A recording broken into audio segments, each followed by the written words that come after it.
We are currently live on Facebook on 8 different pages and 4 different radio stations and internet radio. And what you're seeing right now is currently Senate candidate David. Yes. David. Writer.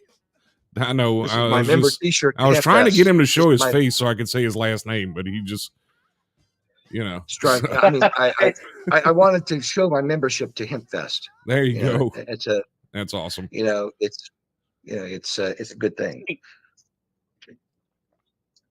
No, what I was saying was there's very few issues that most Americans agree on. 86% of Americans agree with legalization.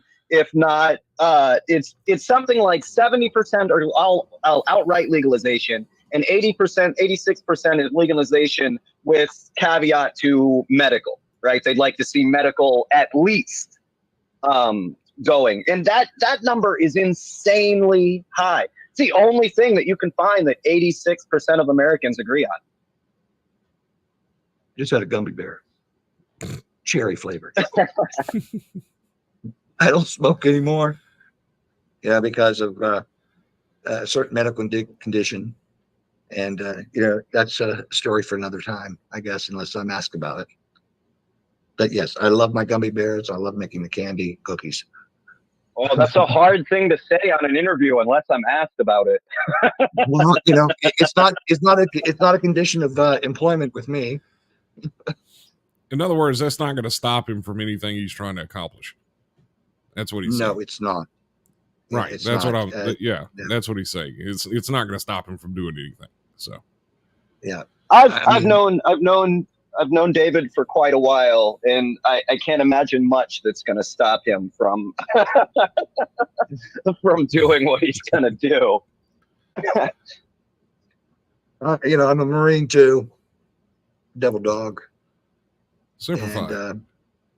Semper Fi, yes. Always faithful. And I know that I gave up a time in the Corps, but I stood my ground and I felt what was right. And, we are here where we are today because of events that happened back then. What Bob Randall and his mate Alice did, the help that they helped me, and then others after me and after them. Things have happened. More states have, created access for people, and I can't help but be grateful for that. Yes, a lot of people have lost a lot of things, and I think that those people need to be released from prison today, right now, and they need retribution, reparations, because of the lives they lost, families that were destroyed, broken. They talk about, well, if you just pulled yourself up by the roots, why, you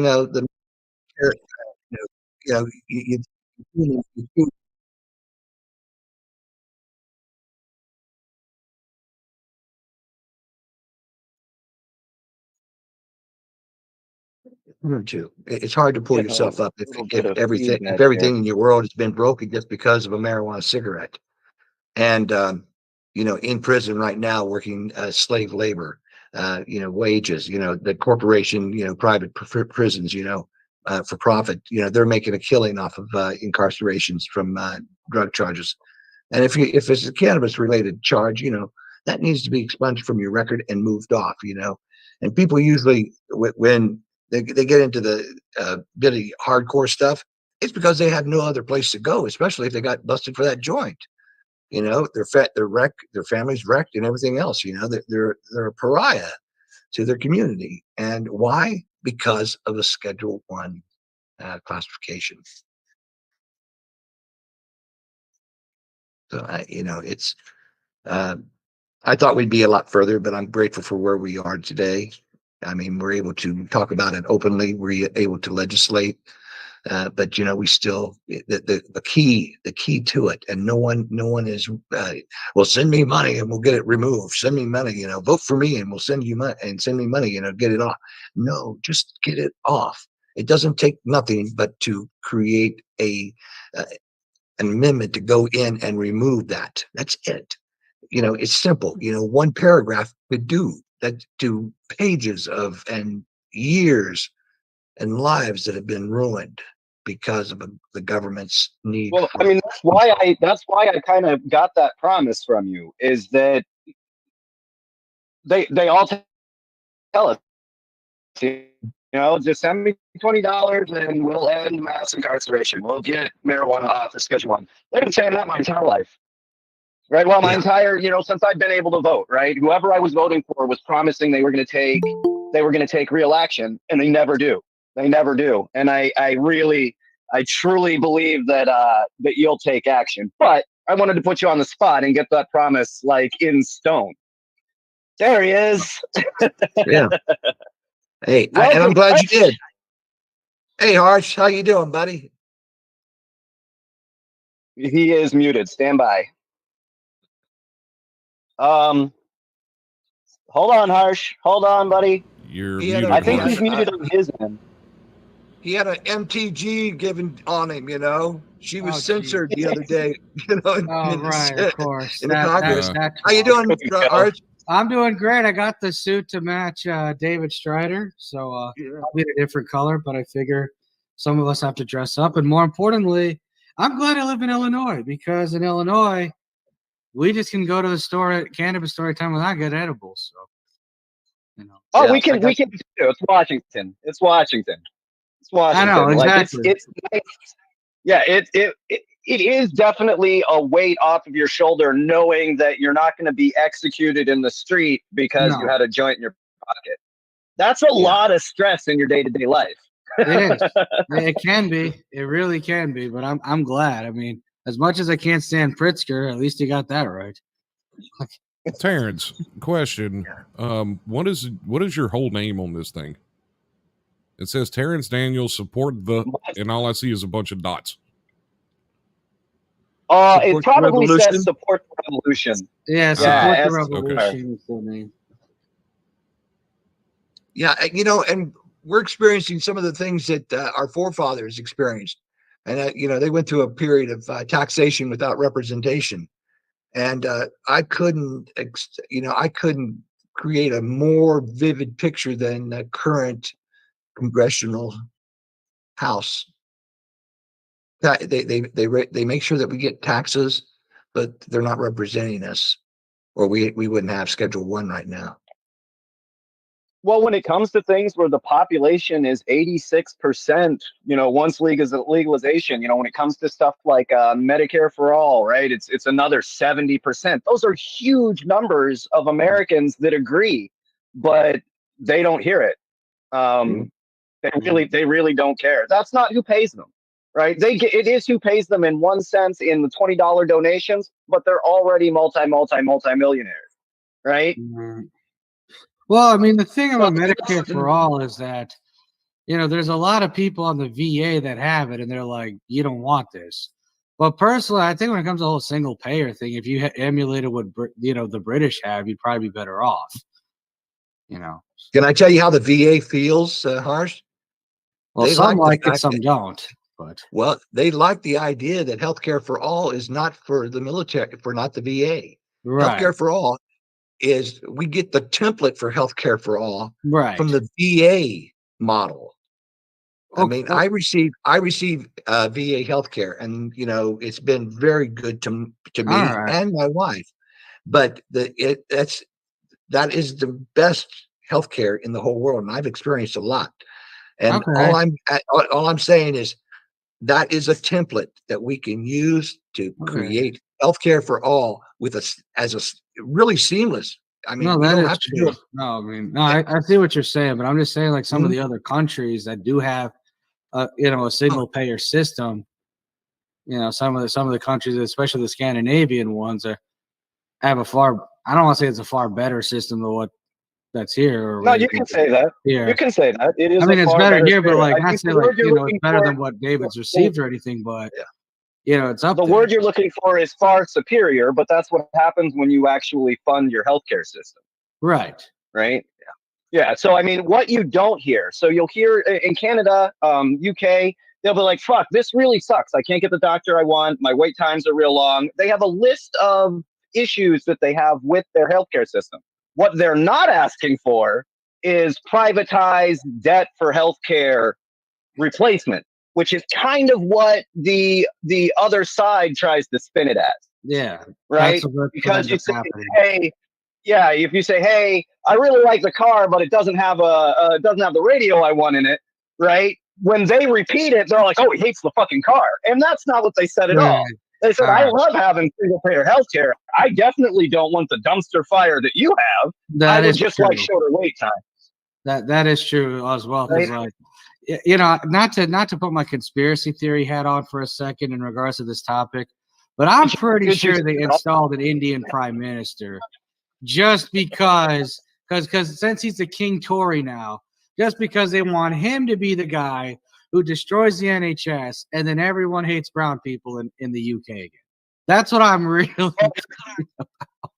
You're talking about Richie Nutsack? Yeah. When it comes to Whitey, you can't put nothing past them because they're afraid they're going to be overrun.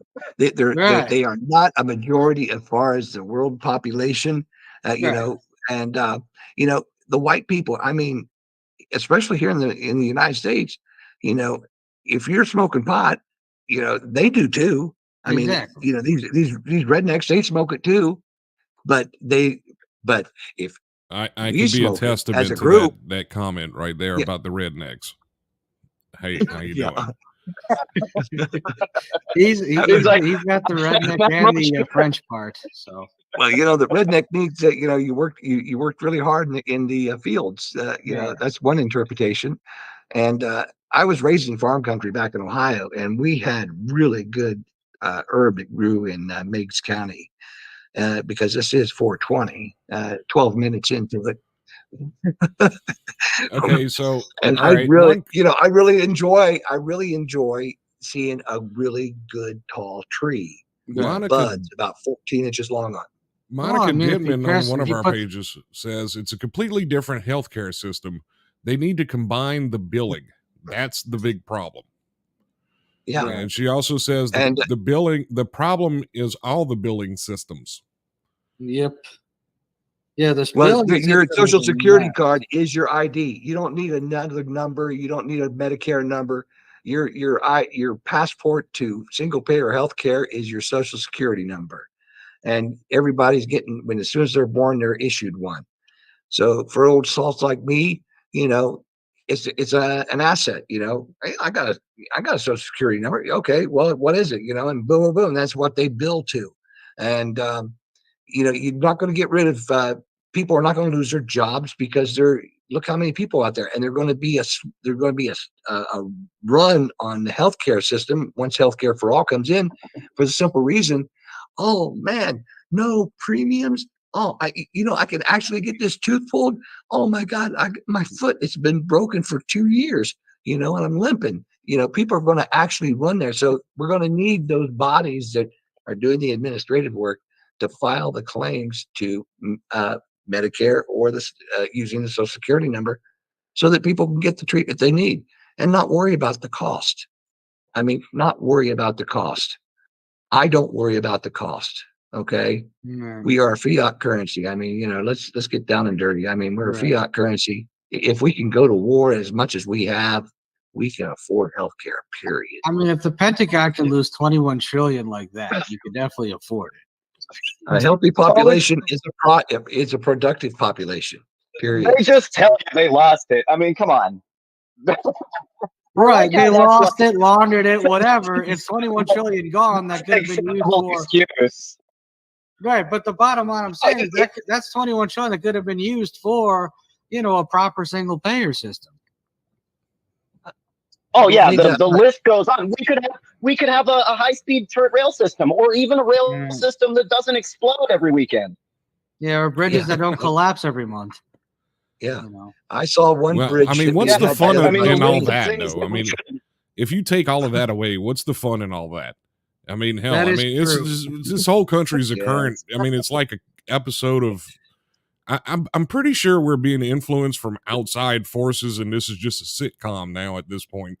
Oh, it's I mean, definitely it's- a British sitcom. They look at I us think it'd as make a the new great Saudi. series. I think it'd make a If great it was series. An it accident would be waiting to hilarious. happen. You know, you go I visit all of the agree. United States. I assume that aliens just kind of park right outside our right. They just kind of watch, just system and just zoom watch in the and madness just going on. watch the news and go, man, what in the world is going? Dude, we are literally Europe's entertainment. Like everything has gone to hell in Western Europe, and they look at us like, oh well, at least we're not them. Like France is literally on fire half the time, and they're like, "What's better than being France is always a little bit on fire." I love traveling to Paris. It's always a little bit on fire. You get some great food, right? Raise a little bit of hell. Protest whatever system they're protesting this weekend. Right. Oh yeah, Yeah. They raised the Medicare age. They raised their retirement age by 2 years, and they set the whole place on fire. There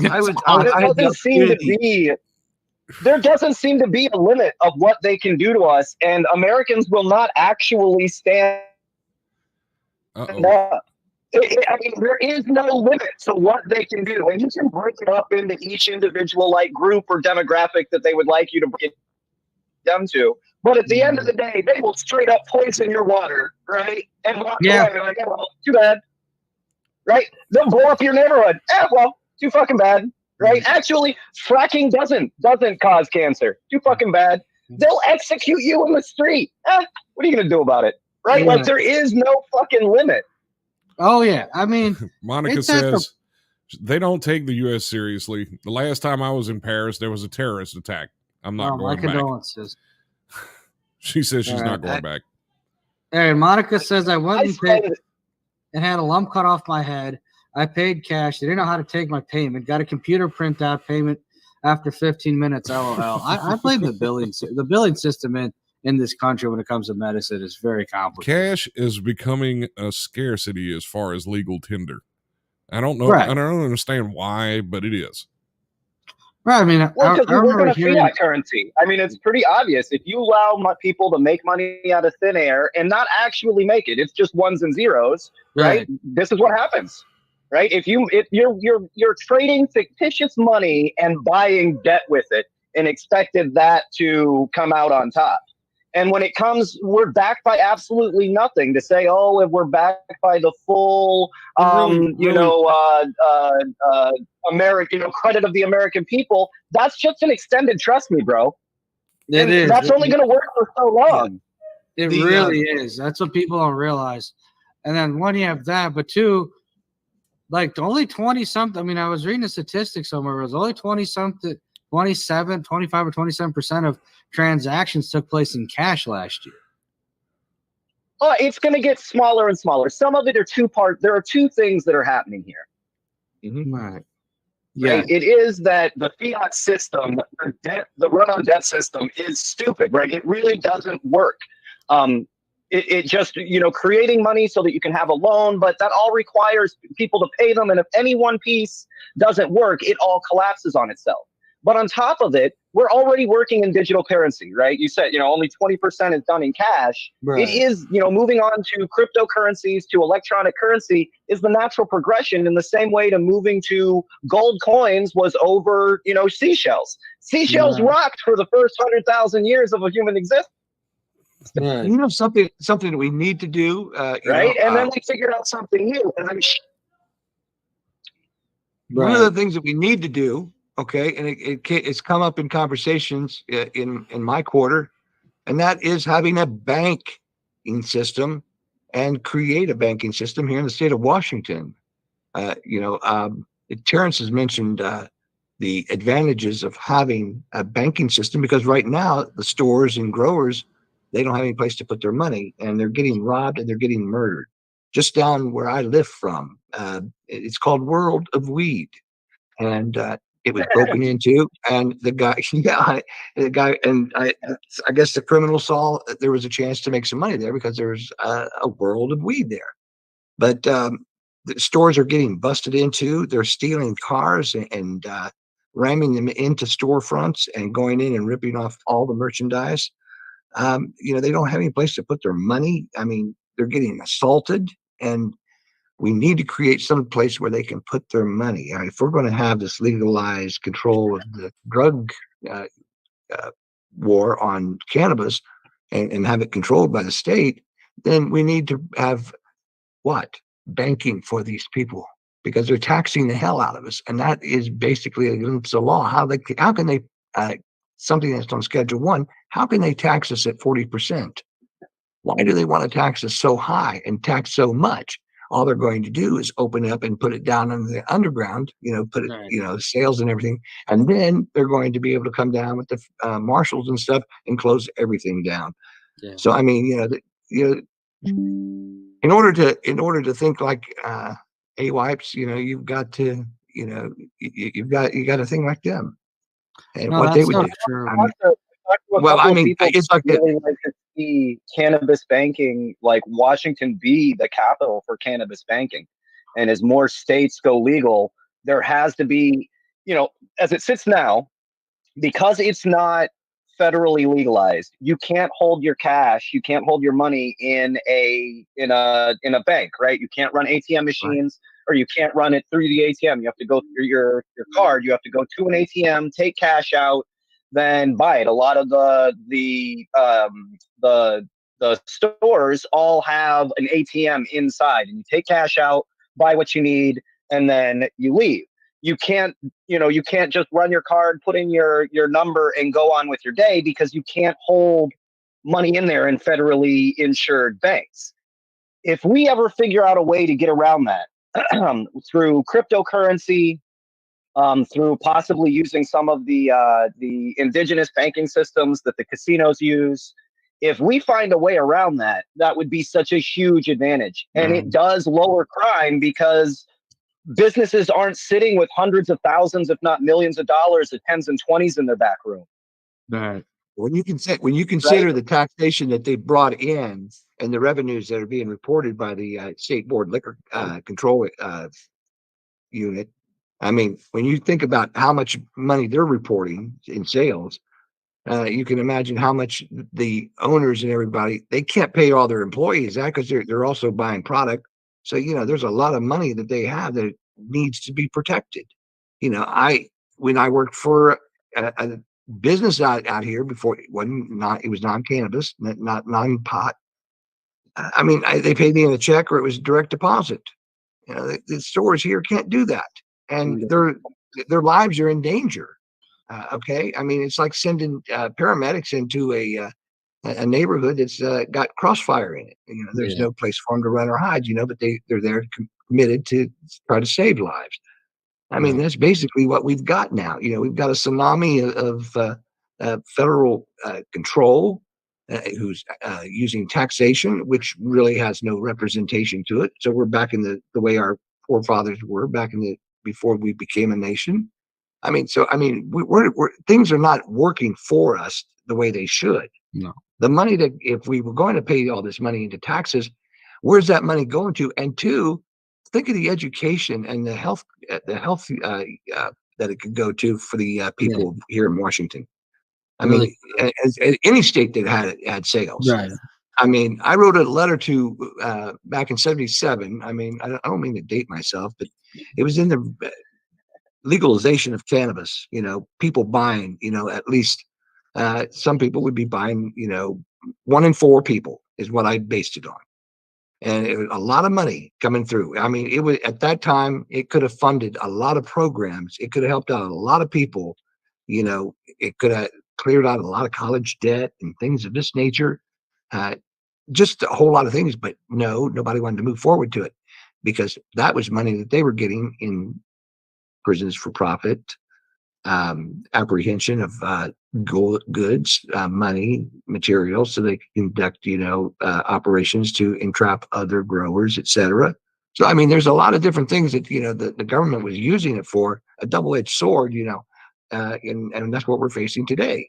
Yeah. On a snap of the fingers, DOJ and DEA could be down on our stuff, in a heartbeat, and we wouldn't know about it. And everybody, users, if you were caught using, forget it, stockade for you. I mean, we're regressing instead of moving forward, like it's been mentioned here earlier. No, we really are. Everybody's making money off of it except for poor people. Like that is the only people that can't make money off of cannabis. Right. Yeah, if you're trying to we make talk money about off how of it's illegal this way and illegal that way. I can get on my app and we trade weed stocks all day. Yeah. Right. So if you're as long as you're making money in it in the white collar, you're all good. Right. It makes no sense. It's it's the thing I've learned about this country. It's not what you do; it's how you do things. But that's where the crime is. If you don't do it the way they want you to do it, then it's a crime. I mean, it's like whether it's like not avoiding taxes or whatever. You know, if you structure your money through like 20 different accounts, and then you're like, hey, I don't have to pay taxes, they're fine with it. But if you're just like, no, I'm not filing my income tax returns this year, I don't believe in this, you're going to jail. I mean, that's how stupid this is. All they care about is in some cases, like if you're rich enough, you're like, no, I just don't like that law. Rewrite it. Right. But if Here, you're rich actually, enough, I rewrote it for you. I had my accountants and lawyers rewrite it for you. Just pass this. Yeah, but if someone is that rich, they already have like 20 different trusts in the names of like their mistresses or whatever. So it's where they don't have to pay anything anyway because they don't own anything. So I was talking to a you know what I mean, to one of the, you saw the interview, but we interviewed that billionaire and he was pretty fucking open with us. Yeah. Right. And we asked him about that, you know, and we're like, you know, the offshore accounts. And he said, yeah, in the 80s and early 90s, we used to have to go through all sorts of work to hide it in the Cayman Islands and this place and that place. But now since the rules have changed, we just moved our business to Delaware. We don't pay taxes because we don't have to, right? They don't pay taxes because the law says they don't have to. They don't have to hide it. They don't have to, you know, they don't have to squirrel it away somewhere. It's right in the open. You know how much they made. You said I didn't have to pay any of it. Yeah. But some will still like not have things in their name for legal purposes too, though. Oh, they not literally. They just their business too. Right. That's regular business too. They just move it to Delaware. Yeah, you can be a multi-billionaire. Move it to Delaware. You pay zero taxes. Right. They'll move it to Delaware and have it in like their mom's name or their grandmother's name or some other. Who was the senator that ran Delaware for so long? What was his name? Oh, I forget. Sounds very familiar. All I know is how are you going to transport your was it Joe Biden? That's the senator from Delaware. So. Wow, that's interesting. That's interesting. Someone should look into that. How do you get your money to Delaware? How do you get your money to Delaware from Washington? That's my question. I mean, are they going to open up a branch here? Bank of Delaware, you know, a branch. They could. You know, but then they'd have they're just got an entire building that's just all PO boxes. Yeah. Mm-hmm. And they just register their business there. They don't actually move their money. They just register their business there. And they don't have to pay taxes. Simple. Right. Some of these big banks have changed like all in Delaware as well. So I'm sure they just change their addresses there too. But the money that can be made, the transactions that could be made. If it was off of Schedule 1, more people. My dad told me this back, you know, before I joined the Corps. And he says, if they legalize it, I'll have a pack of it right here in my shirt pocket. And, you know, I never expected to hear my dad say that, but he said he's admitted if it was here, you know, so basically it meant he has tried it. That's awesome. You know, but you know, when it's legal, I'm gonna have a pack of it right here in my shirt pocket. There's a generational gap, though. Like chances are, you know, all of our great grandparents all smoked weed. Like hemp was just part of life at that point. That was medication. That was their. Like it was, they looked at it until we went full on reefer madness. That's why they made those, because they had to try to change everybody's mind. Yeah. Then prohibition was big. Everyone was just using cannabis. If they weren't going to the speakeasies, they were using cannabis for day-to-day life. Now, well, and prohibition was super successful. Yeah. Let's look at the times back then too. I mean, you know, things weren't really rosy, you know, for anybody. No. And so if they could find an escape, you know, huffing on a couple of puffs off a doobie, you know, they're going to do it. because it was easy for them to do it. They didn't have to worry about the smell of alcohol on them. The only thing is they're close smelling like a little bit of herb, but Well, the thing is, it's just, people that they say bad things, okay, about it, but they don't look at the economic situation that's being caused. And the idea of having the use of cannabis to do what? A green technology, we could create union jobs from it. I mean, good paying jobs. We could create our own solar panels. We could create paper, fuels. We could our fabrics for our clothing. Before you got here, we were talking about using it as toilet paper. Instead of using toilet trees. paper and also regular writing paper too. Yeah, and regular writing paper. I mean, the uses would be so great, and everything, and we would create good union jobs in the process. Sustainable. But I mean, sustainable. When you say that is why it's illegal. Yeah. And I remember why it's illegal. When you name off all of the things, when you say the pain relief, when you say migraines, glaucoma, possible applications to cancer, right? Skin stuff. When you look at the hemp oils and the industrial hemps and concretes and all of that stuff, when you put that all together, that is a huge amount of money that the corrupt are going to lose out on. That's why, not even counting the prison industrial complex. Yeah, so we sometimes ask fuck, why is it this way? But it is completely and utterly clear, 100% why it is this way. And it's the things you just mentioned there, right? If you're a pharmaceutical company that makes Excedrin, right? Or whatever, right? And you see a commercial that someone's going to grow a plant in their living room for free that cures their migraine. That's a nightmare, right? You make $1 billion off of migraine drugs. Yep. Right now, the only person that makes money is the person that makes the pot. Right. And just to, just to go back to, not go back in time, even in the to tell you how crazy the anti-weed movement was, even in the early 30s and 40s, there, a man named Henry Ford, who owned Ford, was able to create a hemp fueled car. He was able to create a car that ran on hemp fuel. Well, because how the U.S. felt about hemp, they had to destroy the technology then.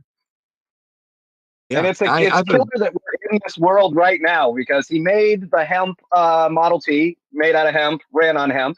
He made an electric version of the Model T that was super popular at the time, all sorts of charging stations for trucks and stuff all over New York. And in 2023, we're acting like blind, like we have no idea what the fuck we're doing, or that any of these technologies even exist. Well, hemp materials, what is that? Crazy hippie talk? Yeah, those who are in control. Those who are in control. This is what are we going to do about charging stations? Right? But it seems like in 1920 they could figure it the fuck out. Well, that's by design, unfortunately. Because those in charge, this is what I've discovered in my life. Yeah. Those in charge, if they didn't think about it, that means they really technically can't make any money about it. But those who are in charge, if they didn't think about it, in most cases, if you come up with a really good idea that was money saving to the company and everything, and good for the people, and they didn't think about it, they don't want it. They're going to wait until you pass away or die or something else, and they're going to give it to one of their spawns, and they're going to create it then and make money off of it there. If they didn't think about it, they don't want it, and that's the thing. They're happy with the status quo, and I'm tired of the status quo. I admired what the French did, for this nation. Okay.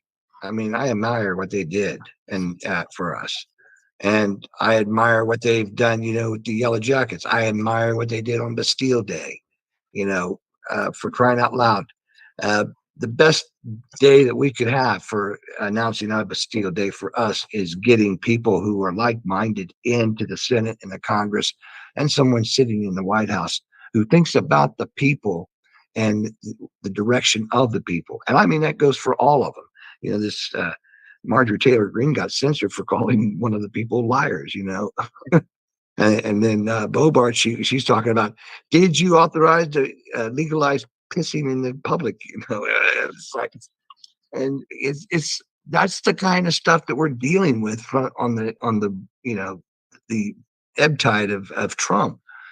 And you know, we just have to stand up to stupidity. Basically, I mean, that's what we got. I mean, because if I'm politically correct, I'm not going to call them stupid. I mean, that would be, but what?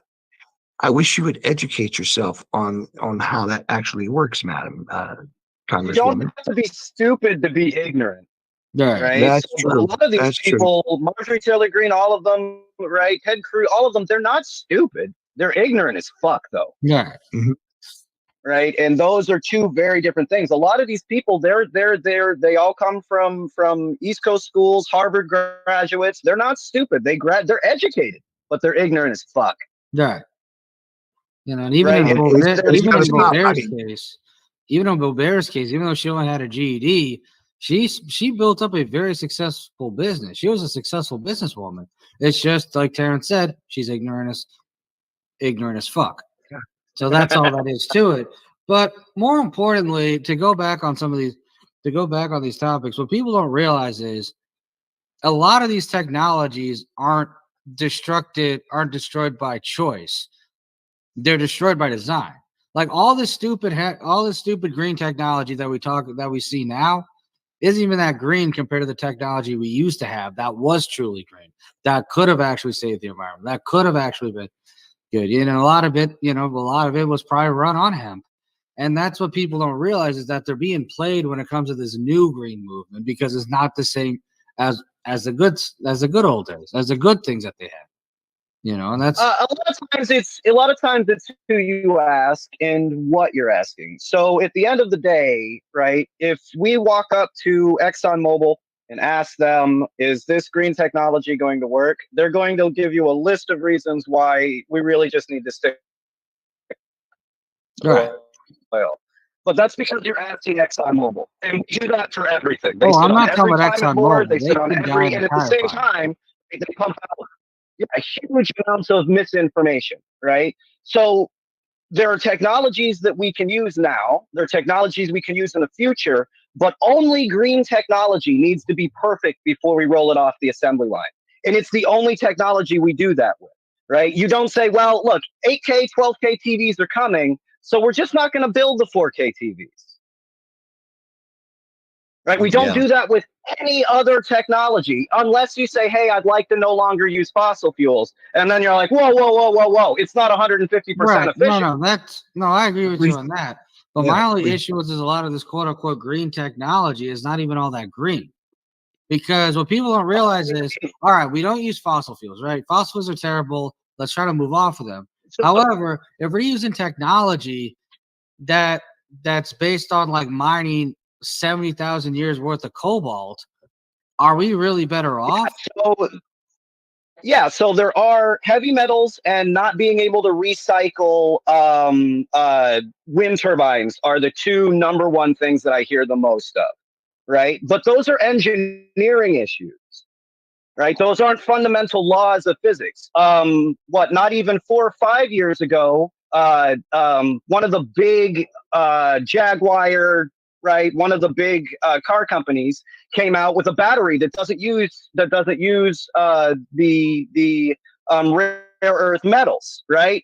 Almost crushed immediately. Right. But these are engineering issues, right? Not laws of physics that can't be overcome. If we wanted to make a solar panel that uses no rare earth metals, we could do that tomorrow. Right. I'm trying to do my part. We don't want to. And to say, oh, well, not perfect, so I don't want to move forward is an issue. If you say, well, we can't recycle the wind turbines, right? Well, no, you haven't put any money into recycling them. Yeah, that's totally different. Right. No, and when we go up to these issues, when you go into these issues, you have to go through with, well, then what's the alternative, right? Growing coal in my backyard. Right. No, like the wind turbines, I agree with that. If they're maintained properly, that shouldn't be an issue. But it goes back to how do we move off of fossil fuels without exploiting another resource, is what I'm saying. It's going to be gradual. It's going to be gradual. You have to want to move off of fossil fuels. Well, no, and you have to want to move off of fuels without exploiting people. You're not going to make as much money.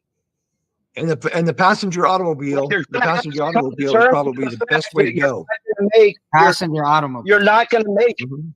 yeah, you're not going to make as much money in the end. There are people that see themselves, like I said, give our current system, right? I'm the top of ExxonMobil, right? I make $100 billion, $200 billion, right? However much we make in the end, I get a nice cut of that, right? And the people at the bottom don't get as much. In the green technology field, that's not going to be the case because you're not building it to make one asshole at the top a bunch of money. Right. If we try to apply the current system, right, green technology, to the same one that just fucked us over, we're going to get the same result, no doubt. And if you think that fossil fuels was difficult to get rid of, wait for another 100 years when we have to dismantle the green fucking infrastructure to replace with the new energy source, right? They're going to be even more powerful, even more entrenched, right? They're going to tell you they saved the world. Yeah. Right? When they tell you, actually, we've now designed, we discovered the next energy source, right? It's actually a battery this big that'll power your entire city, right? They are going to fight harder against that than you ever fought against the fossil fuels companies. Yeah. Right? Before the fossil fuels companies, whale oil ran the world. If we didn't have whale oil, it would stop immediately. Every light that you saw all ran off of whale oil. And they told you 100% they could not stop killing the whales because if they did, the entire system would collapse. And when the moment they ran out of whales, they turned over to fossil fuels the next fucking day. Yeah. Bat guano ran the world before that. They had to strip every island humanly possible of bat guano because that's what ran the world. And the moment that they discovered they could use whale oil, that industry stopped. Yeah. And that exact same thing will happen, right? You see the picture of the Model T next to the horse. That guy riding the horse had 1,000 reasons why that Model T was just not going to work. Right. But if you want to make it work, right? If your goal is to make a better world, right? Then you will make a better world. If your goal is to make money, right? And just replace the same fucking bastards that were running it before, then it's not going to work out. Same result every time. No, that is true. Right? You're absolutely right about that. The key to that is to not build empires. Right. And that's when human nature's got to take a step up and stop falling for the same prey as their ancestors. So we are a republic, not an empire. Right. Well, we're a corporation. That's why you're here. That's why we need people to actually remember that America is not an empire. Right. And I think America is going to be reminded of that very, very soon in the next 5-10 years, the next year or so when BRICS starts really taking it to them. But so I'm Indian, hey, but that's what it is. And as for like mankind throughout history, you're absolutely right about it because it's like we've been in this era ever since gold replaced seashells, ever since the old Silk Road existed and the Muslims, Jews, and the Hindus decided, hey, gold's worth more than seashells. We've been in that situation.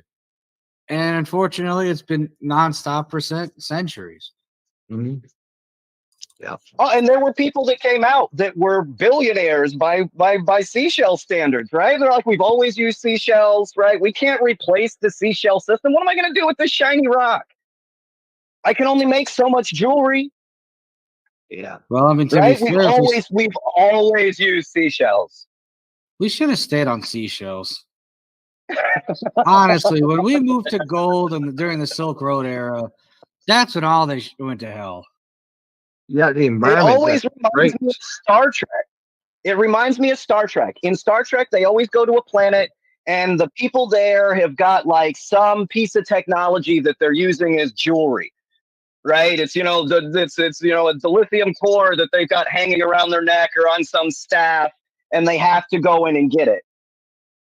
Right? And we kind of make fun of them, like, you know what I mean? Look how backwards those people are. They don't even know what they have on them. They're wearing it as jewelry. But gold's number one use is in transistors, not in trade, not in jewelry. in transistors. So when we look at ourselves, we're that species. We're wearing transistors around our neck because they're shiny. And somehow, according to people, are thousands, if not millions of dollars. So there you go. Yeah, and it doubles as a compass. Randomly pick stuff to put worth to. I don't know why we do. We just randomly pick things and decide that's worth. That's worth. That kind of proves my point. It's just saying whether it's gold or the dollar or anything. When we're talking about, oh my God, this dollar's not backed by anything or whatever.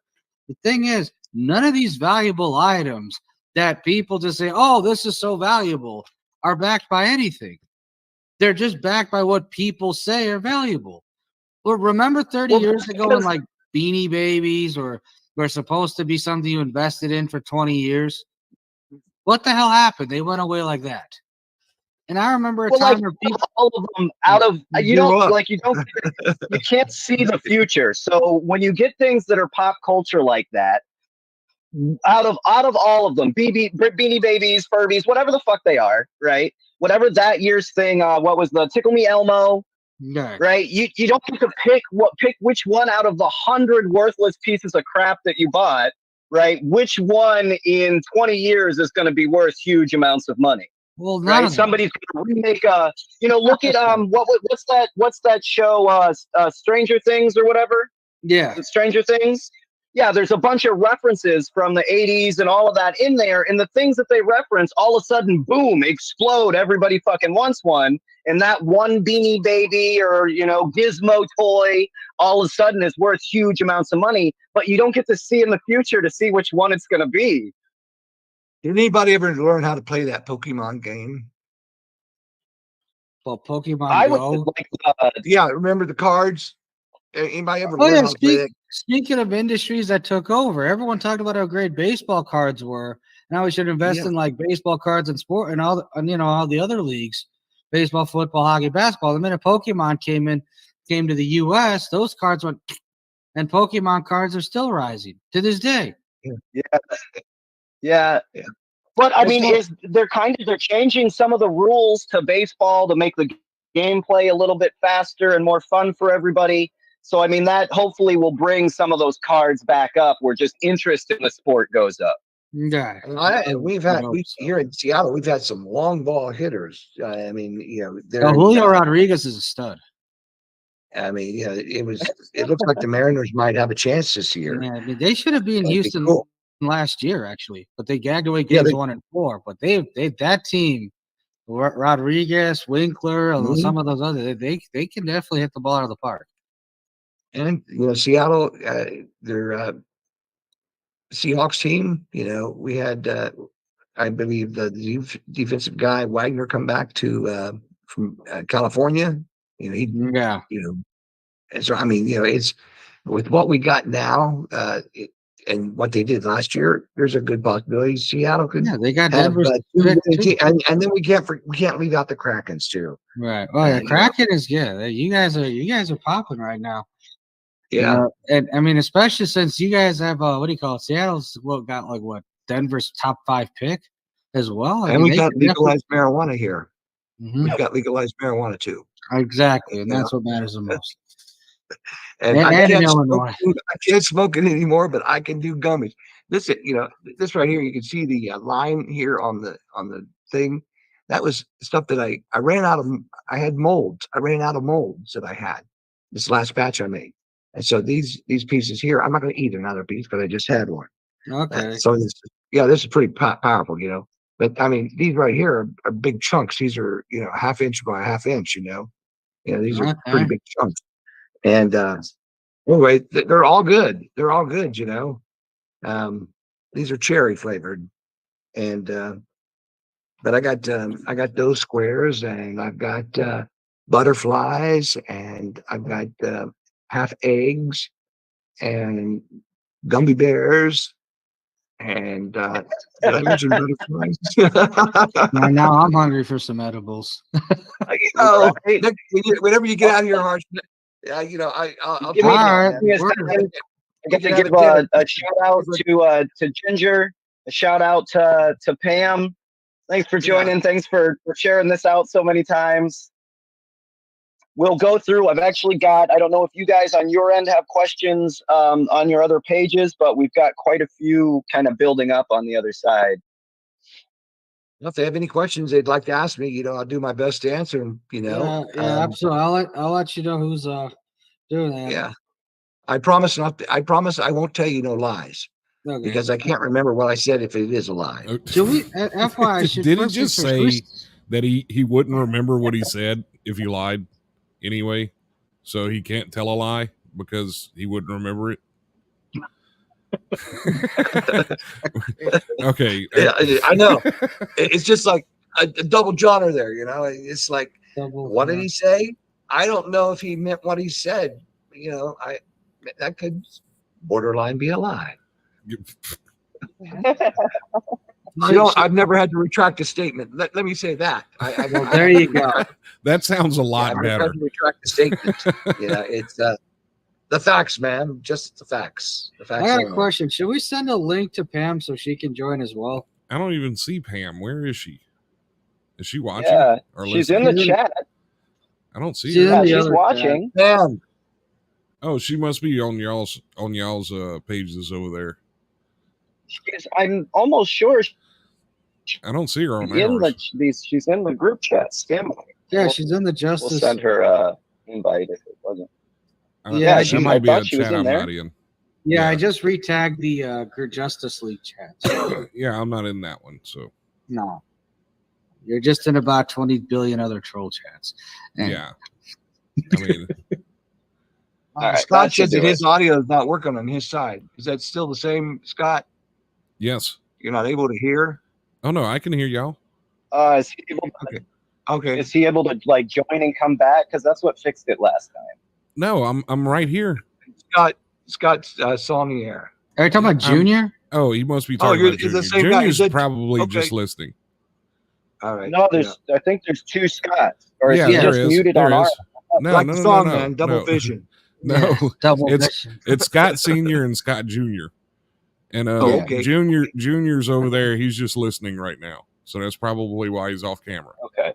Who's the ROISEM? Okay. That's the host of the. That'd be George. George. Cool. Yeah, that's who does our back end server stuff and cool. All our streams and page management champion. Yeah, so he's the one that's kind of hosting this. He turned off his microphone. He can hear us, but he turned off his microphone. I'm sorry, I got tangled up in my own headphones there for a second, but I'm back. No, that's good. Anyway, we will thank George for hosting this on Google. Yep, there's Pam. Scott for Pam, she wants to admit Pam. Where are you? Pam. Hello, Pam. She should be Salam alaikum. There we go.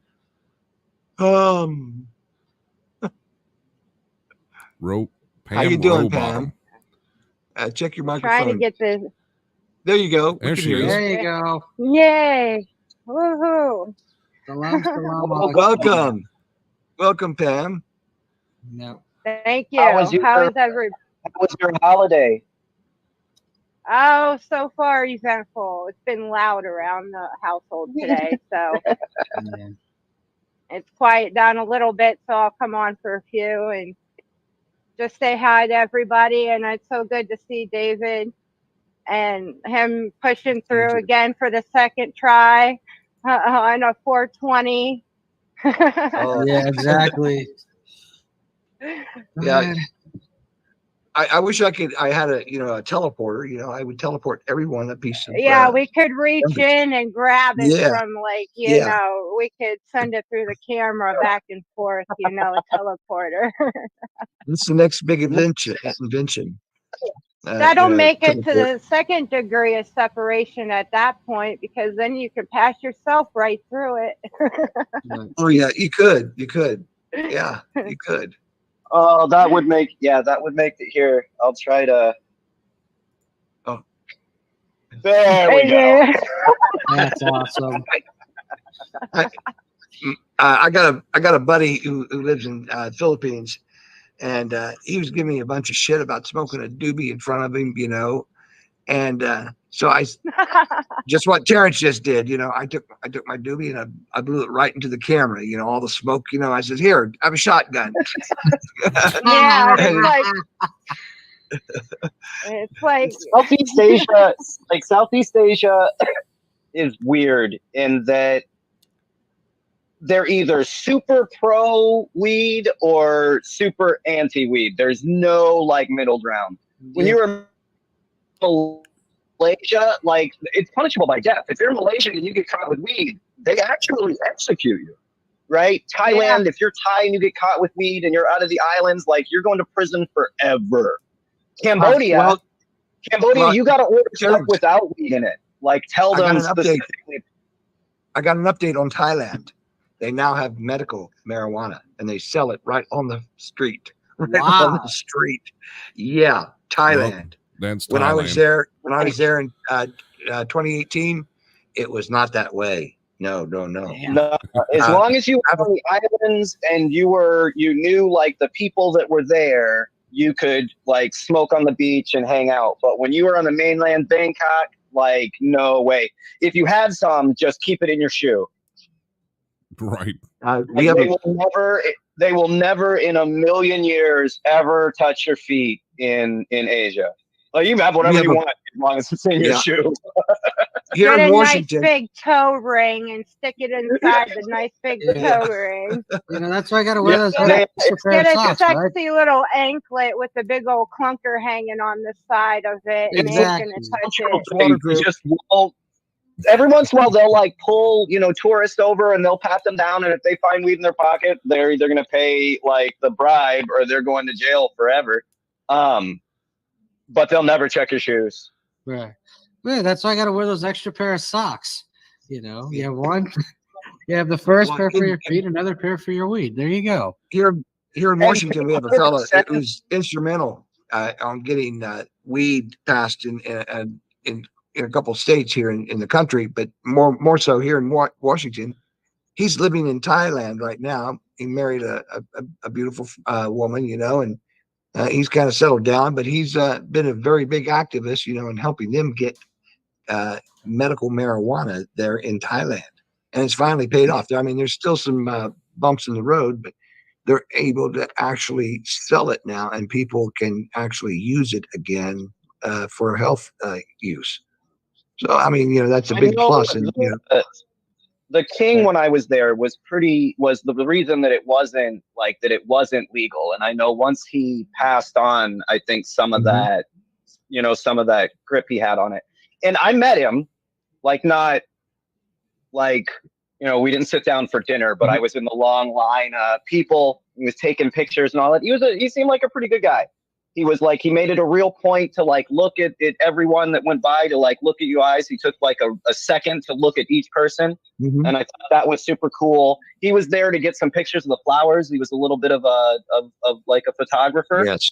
So he was there to get the pictures of these flowers when they were blooming.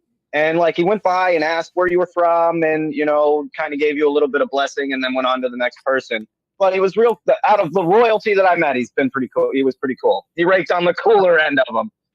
Yeah, and I think the reason he had his stance on cannabis the way he did was because his mother helped create the war on drugs worldwide. And Nixon just kind of took the ball and ran with it, and did some administrative stuff, things that, war on drugs. Nixon and his paraquat pot, Monsanto spraying paraquat all over the place. His mother created industry for the people of Thailand to battle the drug trades coming in from Laos and Cambodia and Myanmar. I mean, she was tired of her people suffering under this warlords.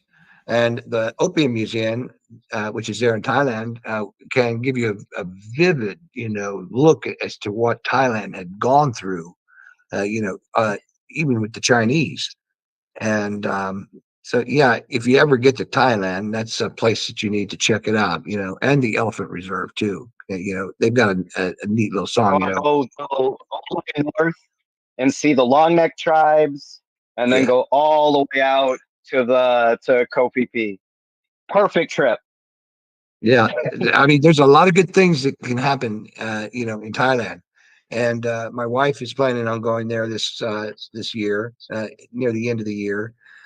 She insisted I go, and I told her no, I'm working, and it's disappointing to her, but she says, "Well, you went in 2018." I says, "Yeah," and I said, and I come back and I had to get a kidney taken out.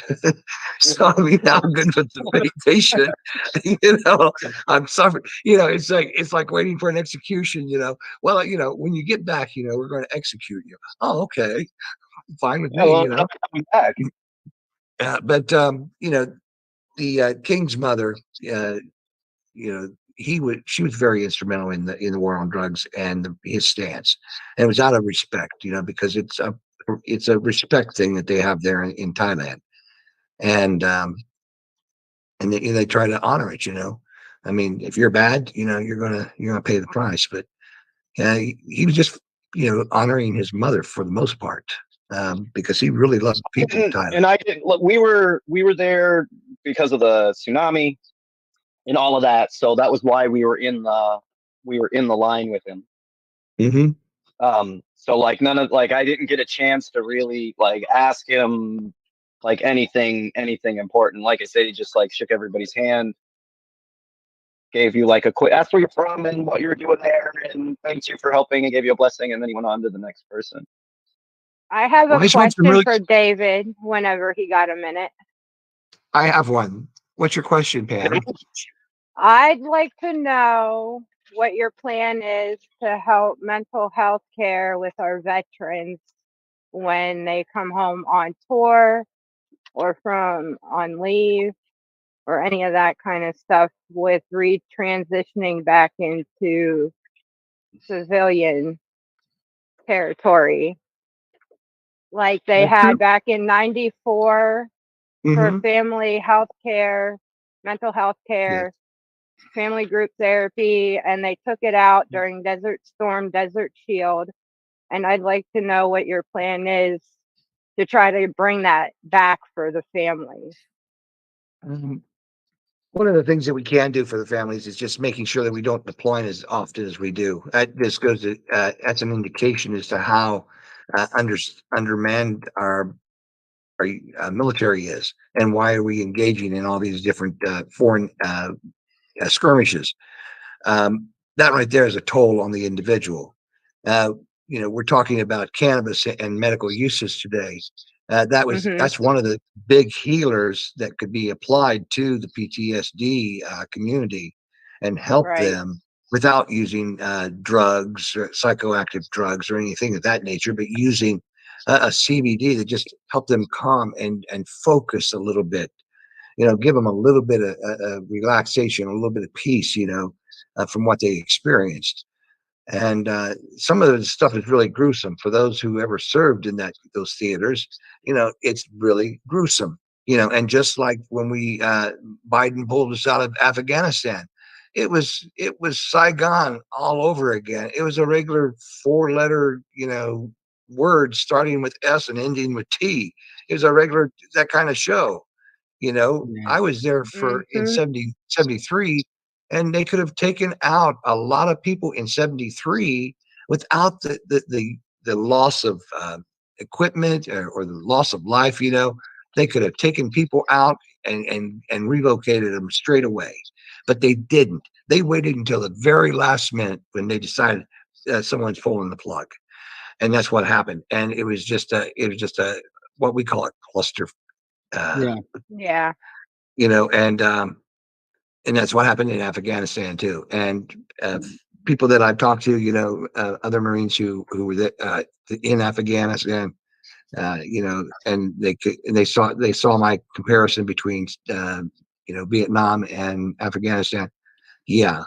But why is it? It's just like we're being cowards. We go in there all macho and everything, and then we leave the country in shambles. We should have pulled out the people that were supportive of democracy, or not even go in at all. But you put yourself in a position that you've got to follow through. the one. That's the one. Yeah, they and shouldn't have gone in at all. Like they really shouldn't. you know, But we all know why they did. Because of just like Saigon. Because I mean, and you can make it. There may not be a easy, clean, nice way to leave an illegal occupation. No. right. There may not be a way to pull that off. Like, we look at it after the fact and we could do this or that or that, but there may not be a way to leave an illegal occupation nicely. So we may have to not illegally occupy places. Right. Well, but at the end, we're looking at the end result and being like, oh, well, there was no, we didn't, if it was anything else, you've got really something horrible to deal with, right? You got to amputate a leg. Well, there's no easy, nice way to amputate a leg. No, it sucks. There's not. You cut here and you bandage it up. In that same situation, all illegal occupations end that way. Yeah. All of them. Just about. But that's the thing, though. Extension, all wars for profit end that way because eventually they become unprofitable. And they become so unprofitable, you don't even waste time bringing your shit back. Yeah. President Eisenhower warned us about the military-industrial complex. And what do? We just let them run rampant over the country. But in response to you, and a little bit more detail with what you commented on, Pam, and that is, unless we give the Veterans Administration more lateral and the staffing and the funds that they need to treat our men and women coming back from these engagements. I mean, there's a lot of issues that we don't even cover, that we have experienced. I mean, I haven't experienced sexual, attacks or anything like that, rape or anything like that. I never experienced that, but there are service people who have, and it's a traumatic experience, and they are damaged, and they're not getting the health care that they need, and they just need the attention. We need good psychologists that are, they're going to that can reach out, and address the situation and not give them a bunch of narcotic drugs. A lot of families were getting more reunited back into society a lot better when they did have the family group therapy sessions once a week to once a month, depending on what was going on within our nation. Soldiers were coming back to their families and not going elsewhere. Now they're more, since then, not coming home to their families. They're trying to start a whole new life somewhere else and trying to forget the family they had prior to serving. And it's sad because I have sacrificed time with my own brother because of him serving nearly 30 years. When I turn 42, it'd be 30 years since he hasn't been part of this family. Those things happen, Pam. There's not a whole lot we can do about it. It was at the exact same pretty much moment that family care was not there anymore through the Red Cross. When they took that, they separated families because they took away the group therapy in order to have brothers and sisters and aunts and uncles and moms and dads and even their own spouses and their own children. Some of them weren't, like, after that, coming home to them. They were just going to different parts of the world or even parts of the nation to go live and have no contact with any of them anymore. So, and it's sad. It is. And, we have let our certain men and women who have suffered traumatically, exposure. I mean, and a lot of it happens, it could happen, in their unit. It could also happen on the battlefield. It could happen, just knowing that something happened back home and they can't do nothing about it. And so that affects them too. So, I mean, we're not letting the Veterans Administration, which was set up to take care of the veterans, we're not letting them do it. We're privatizing everything. All the work goes away from the VA. We got civilians that are trying to figure out, well, why do you feel the way you do?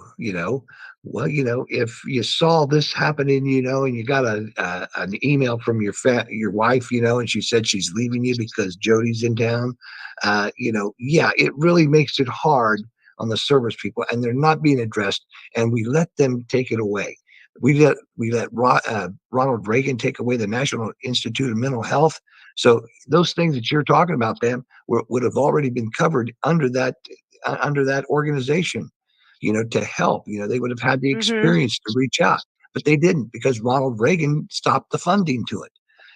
Nixon, he did what he did. He gave us medicine that is for profit.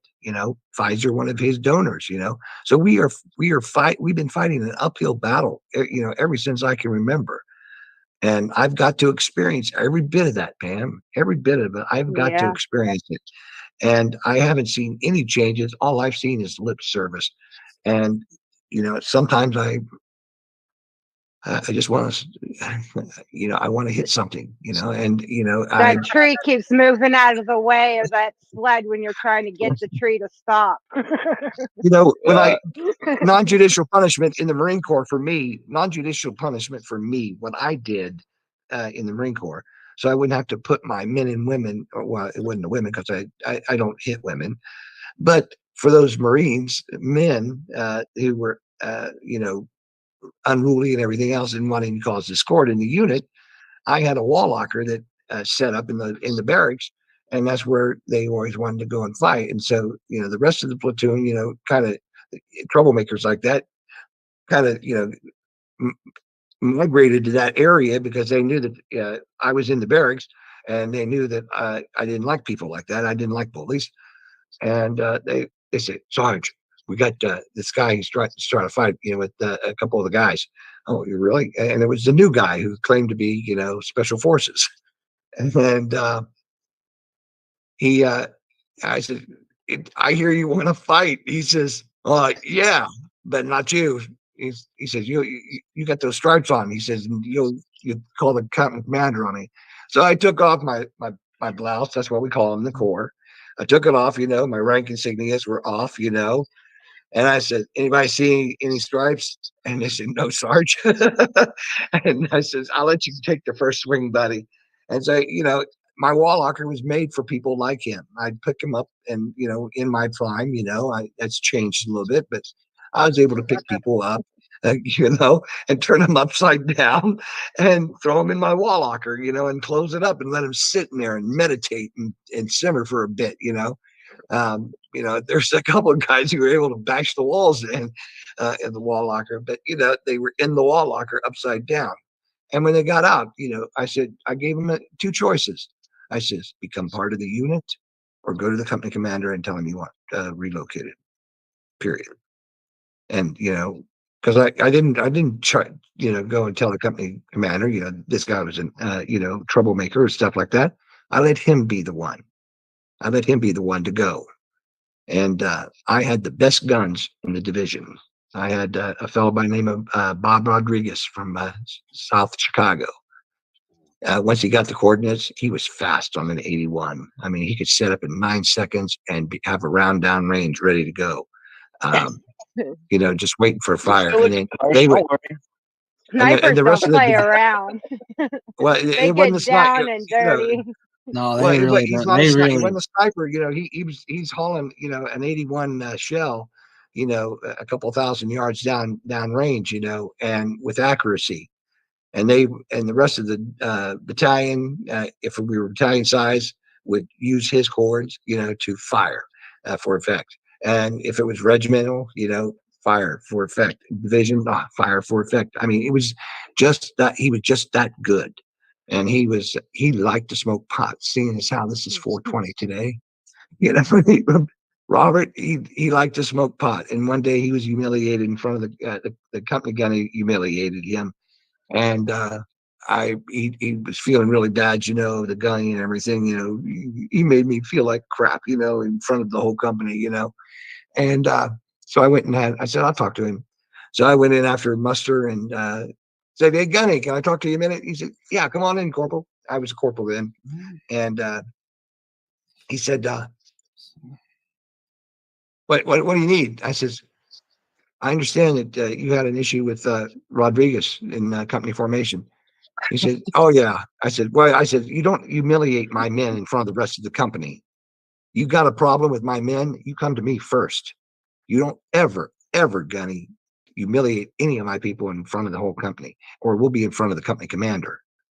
I said, you're undermining my authority in the unit, and you know how good Rodriguez is.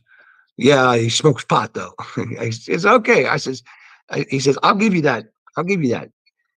I won't give him no grief, but if I smell marijuana on him, he's mine. I said, okay. I mean, I'm gonna say though, with them testing for marijuana for jobs, so many good maintenance workers end up losing the opportunity to even work only because they have weed in their system, which I don't find it good, because then now we have slumlords, because you miss out on some really good maintenance workers because of one test. Yeah. Well, and I mean, that's the point of taking it off of Schedule 1. Like, we got to get it off of Schedule 1. That's like that's the pin to all of this, is that Schedule 1. Because then they can't drug test you for it. They can't do any of it. You know what I mean? Any of those games, because it's not illegal to do. And Maine, they don't test it either. I mean, Maine is about the only one so far that I know of for sure doesn't test for marijuana for work, for jobs, for even probation or any of it. They legally don't test anybody for that. They only test them for the hard drugs. Most of the time, getting into out here in Washington, they don't usually test you for the entrance, but if there's an accident that you're involved in during work hours, then you get tested. But for the most part, it's expensive for the company, and the employee, prospective employee, doesn't want to pay $75 to $100 to get tested, and so they just don't. They just wait for an accident to happen. And that's not even good to do either. No, it's not. But if you think about it, most of the people, if they got their heads on straight, they're not going to come in stoned. They're not going. They shouldn't be driving to work high. They shouldn't be doing this high. There are things that you should not be doing, and you just got to have a little bit. I shot really good with the rifle. The companies aren't looking to really see whether you had weed in your system. They're looking just so that it's not their responsibility, so it's not their fault anymore. And if they find any reason, then they're not responsible. You're responsible, right? It wasn't that they had, that they didn't have safety, proper safety precautions. Is that you had THC in your system. Right. Like, they use that as an excuse to get out of things that they should actually be in trouble for. Now, are they going to check for levels? Because somebody could have smoked 2 weeks ago and it still be in their system. Is the whole thing. I don't think testing for something, I'm going to get biblical here for a second. Okay. In Genesis, God says, I give to you every herb bearing seed, to use. So, I mean, why can the government, if, it's these evangelicals, hold on a second. If these evangelicals can tell us what to do with the women can do with their bodies and everything else, and tell us what we can do and read and whatever, then I'm going to throw that verse on them, that I'm entitled to using what God created. Okay, period. And I am not going to let you stand in my way of using something that God said, I give to you. He said it wasn't, I give to the evangelicals that are yet to come. Right. He didn't say that. He didn't say, I give to you. I give to you. So, I mean, that's as religious as I'm going to get on anybody. Even the Quran mentions stuff about the herbs and the seeds and how they're meant for the people and the animals, and we're supposed to take care of each other and use our resources of what we have and be happy and be merry. Cannabis was it with it though, right? She gave it to us because we were good to each other, and gave it to us as the plant of two parts. One for it as medicine to heal your spirit, and one part as to make stuff with, as like hemp to build with, right? It's a real interesting view of the two sides of the plant. And then You have a can use celebration the every whole year. Have a plant. celebration once a year, to celebrate Hemp Fest, have that once a year, Yeah. God, God, you got to give God some credit. He knew about Hemp Fest before we did, before we were born, before this world, this Dinosaurs place. were He knew partying. about it, and Hemp Fest, it started out here in Washington State, it At happened least on Jesus did. I'll give you that. At least Jesus did, for sure. Yeah, He would have shown them best. yeah. I mean, Yeah, we've the got a lot of hillsides. dinosaurs were We've got partying with it and, healing with it and, eating dandelions and marijuana. That's what those dinosaurs did. So, why And aren't we just allowed? Are you calling it's me a okay dinosaur just now? to join me with it. I'm calling myself a That's dinosaur. fine. Do we have any more questions from our YouTube or Facebook pages? Natural rights exist as national, not international. And apparently you didn't say something they liked, and then they said bye. To me, I have no idea. I have no idea. I don't know. Okay. Well, Well, if I did say something that somebody didn't like, I'd like at least a chance to not so much defend myself, but the reason why I may have said that. To clarify. I stand behind what I said. Well, I mean, I do too, said. but I mean, sometimes the variations on the English language, has many meanings sometimes. So it's a possibility that, that he didn't have the full list of vocabularies, that word may have meant, and the different spellings. And I would just like to make sure that I clarify those things, don't walk away, at least confront me on it. I'm not, I'm not combative or anything, crap. I just think I got quote unquote bored with the topic because we're talking about the states mainly and not some of the international issues. But I mean, I went to Paris in 2019. Part of my I went to Paris in 2019 for a memorial service. right. And it was a slain liberal rights leader who was at Tenement Square. He was a survivor at Tenement Square. And he was murdered. He went to Thailand, Bangkok, and he cut a record on peace and love. And he was coming back. It was done. In fact, I'm still trying to find it. And I had somebody that made a donation last night to the campaign.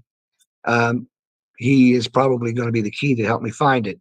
Another Chinese gentleman. But the point I'm getting at is he was assassinated in flight, and the stewardess discovered that he was listless and dead in flight, and so they put in a gutter, to take care of the body, so it wasn't, bothering the rest of the passengers. But onto the Lufthansa flight to Germany, and Chinese government fought trying to get him back. And I got to meet some of the family. They flew in from China and other places around Europe, and it's I got to be there. I didn't get to meet the gentleman, but I saw the work that he did. And the song that he made was a very good song. So I'm hoping that, I can get a copy of it and post it. But yeah, when I was in the streets of Paris, they had the yellow jackets out there, the protesters. And I had a Frenchman come up to me and says, "Oh, you're a Yank, aren't you?" I said, "Yeah." I said, "While we're at it," I said, "Bella Wood's not too far from here, right?" He says, "Yeah." I said, "That's where the Marines, that's where we got our name, Double Dog." "Oh, you're a Marine, huh?" Yeah. And so we started talking and everything. And he's asked me, he says, "What do you think of your president?" I said, and that was Trump. I said, "I think the question that I should be asking you is, what do you think of our president, in the United States?" And he started laughing. He said, "He's a jackass." But he's French. He was going to say that about anyone that wasn't French and possibly standing right next to him. I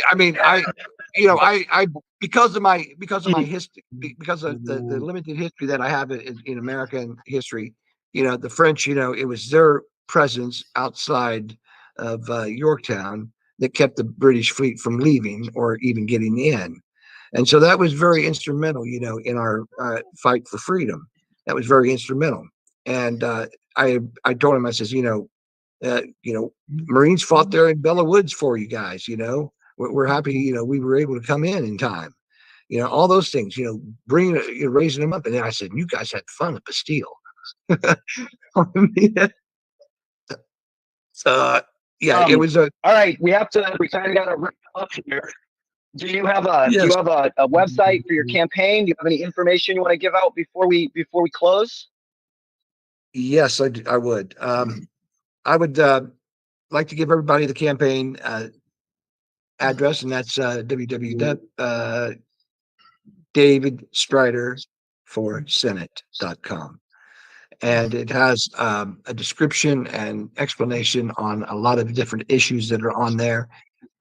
We start off with Veterans Affairs, and it goes down to healthcare for all, and it goes into our communities, unions, all kinds of different things that are affecting the people of this nation, and also here in Washington. And when as a senator, I have to think as somebody who's considering what this law or going to do to the rest of the people. I got to make sure that it's put out there equally. I mean, it's not socialistic; it's just the right thing. Because when you do something for one group of people and you don't do nothing for anybody else, that's favoritism, and you lose support in the regards to your trustworthiness and the words that you speak. Are they true? And are you helping us just to do this or do that? So I mean, yeah, DavidStriderForSenate.com. And we have an email that you can hit on it, and it breaks down, if it's technical or whatever, someone's going to get attention to it. And spread the word to your friends, no matter where they're at, because I'd like to have this campaign here be a template of sorts. I'm fighting for the VA. I'm fighting for everything. Somebody, Facebook asks you, what's on your mind? And what was on my mind, and that was everything, because there are so many things that have to be done. We have a friend of ours that is in West Virginia who is very close to that derailment in Palestine. I was just going to mention something about what your thoughts are about Palestine, and I'm only 16 miles from the location. And people, and that's where we need healthcare, and that's where cannabis can also, maybe we can grow some cannabis and help the cannabis absorb some of the poison that's been put into the ground before it gets into the waterways. Hemp roots suck everything up, so yeah, they've seen even radioactive material. They've grown like fields over places that were radioactive, and they absorb the toxins and stuff in the ground. It's really cool. It's really cool. Yeah. You're in Ohio. That'd be a great idea for Chernobyl. Just planting a bunch of hemp plants everywhere out there. Done at was that Chernobyl? There's a friend of mine. His name is Terry Cook. He's very big on the hemp. Very big on using hemp for everything, building everything. Terry Cook. You'll find him on my friends list, and just connect with him. He might have some good information as far as recovering some of the lost land that we have. But give Terry a holler, a shout out. He's very, very much into it. He has worked on this for a long time. He's another Marine too, so you can trust his words. And like me, he speaks a lot. My nickname is Sir Talk a Lot. I think you're in the right industry as a politician. That is true. But if you're looking for green power, of by and for the people, that's what counts. And if it doesn't have those three issues in there, it's not a law. It's illegal. Because the people, of, by, and for the people. What you got there? Marijuana. CBD juice. CBD. Oh, CBD At juice. least she was honest about it. Yeah. Whoa. Excellent. Excellent. Yeah. Babe, are there any more Scrumdiddly questions? umptious. No, I think I got everything that we had for you. I don't know if they've got some other questions for you, but I'm good, and I think we're pretty close to the end of the show. Now, I have one question. Are we going to do this again pretty soon? Yes. What are our plans, Terrence? We spoke about that, in some of our meetings, about. Well, I think he was planning on setting up several town halls. He wants to keep it like super interactive. So when we'll you get probably that be involved. situated, can you email me or message me like the dates and times that you plan on it, whether it happens or not? That way I at least can get it in my scheduling. I think a calendar would be a good definitely. idea. Be able to post the calendar as to when we're going on. That would be a good idea. Yeah, that would be greater because then you .com. can get a bigger audience. That way people can plan it out better and know when you're going to be on. I That like way your idea, girl. the issues can get brought up a lot easier if there's a plan ahead and people know about your plan ahead. And would definitely give you a better heads up. Right, absolutely. Especially if we do a week before, then maybe we could get even more people on. But I got your back, David. Yeah. Make sure you do that, what I told you to do for the .gov. Right. Yeah, help you absolutely. out. And I think hemp would probably help Fukushima as well, especially if it grow, especially if it grow by the water, by some of the ocean areas. But Terry Cook will tell you they're in Ohio, Pam. He's on my friends list, and he's on several other pages. I wrote his name down and get a hold of him. He's right over there in Findlay. He's over in Findlay. Okay, yeah, that's not that very far from here. No, it's not. And but yes, I'm happy to be here today, folks. Water is life. Water is life is right. Without water, there is no life. I just wanted to make sure it was getting seen the whole time. Yeah, absolutely. Freedom United. Take it as you want, but that's Freedom United. I have to say this is the first time in like a couple of weeks that we were able to keep live up and running and OBS not crashing at least twice. So that's good luck. I'm telling you. That's a first. That's a first. You see, it's Guy Fawkes in the back. He gives us that little bit of tech luck we need. Okay. Yeah, and that's always good. That is always good. Yeah. All right, brothers and sisters. Thanks everyone for joining us. Dave, thank you for joining us. That was www.davidstrider for Senate.com. Harsh Meds, thanks for having us on. Harsh Reality, check him out online. Yeah. Our back end guys, thank you both.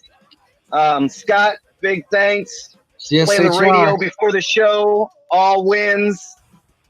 Freedom United. And as always, fuck Monsanto.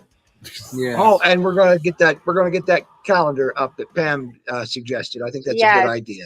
Very good idea. That's a wonderful thing to pull together. That way we can all be on the same page and we can all collaborate and even message each other beforehand to make sure there's a topic that should be brought up and don't get forgotten about or any of that kind of stuff.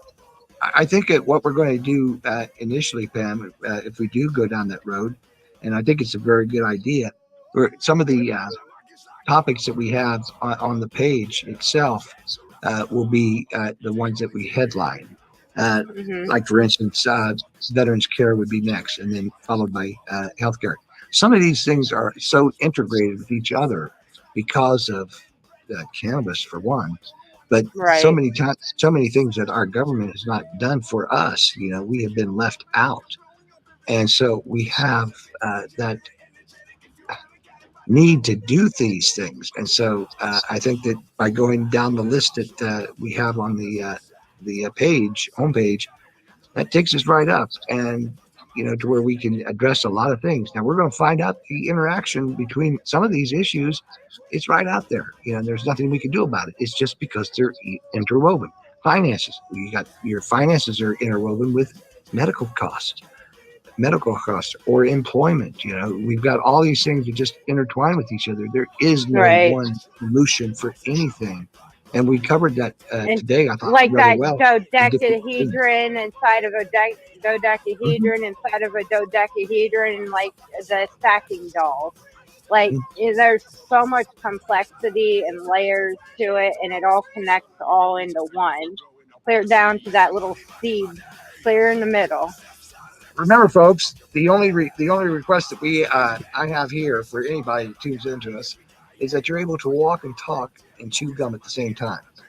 I mean, that's a big requirement. That's a very big requirement. That might be a steep requirement right there. That might be a very steep requirement. I mean, we have to be careful with that. Oh yeah. As long as Marjorie Taylor Greene doesn't show up, I won't have to humiliate her. But I mean, or Brobart, I won't have to do that I don't either. think either of them are going to show up, not unless you. I don't think so either. I don't think so either. And not unless you give them like a free holster or something. I'm going to throw in my children have been mighty quiet through this, and I'm grateful. I didn't see you get up and have to do anything to them, I mean, I'm a parent of 4 children, and I have 13 grandchildren, and 3 daughters and 9 granddaughters. Wow. And I don't like the fact that they're second-class citizens right now. I want to codify Roe versus Wade. I want to codify it. And I'm telling you, they're wanting to cut back drastically on the VA. So we got to get off of here. But, we'll get off of here and re-collaborate. I'm going to be talking about these things. I'm going to be making posts because I am really upset with the way things are going on and the austerity issues that are going on with the Congress. They're wanting to cut this and cut that and everything else. And it just cannot happen. This cannot happen. I'd like to think I'm going to say much love and blessings to the Strider family on a journey and a good road to success. Thank you, Ben. Into helping the people and not creating more issues, to eliminating issues. Thank you. You're welcome. Do my best. And it's good to Call me on the carpet Hart. if I don't. Happy belated birthday, Hart. Thank you, man. Happy Ramzan to you. All right, we'd like to thank Mr. David Strider for joining us tonight. Again, this is the Crayola Sec Harsh Reality. With myself, Mr. Harshmed, Miss Pam Robottom. Terrence was here, but he had to step away. So thank you, Terrence, for also hosting us on your pages over there as well. Mr. Roy, we really appreciate you hosting the call. This has been another edition of the Crayola Sec Harsh Reality on CSHR Radio. Y'all have a great night. Life is harsh. Thank you, everyone. See you all tomorrow. Thank you, Josh, man. Good to see you. Good to see you again, Dave. Thanks, everybody. Good night.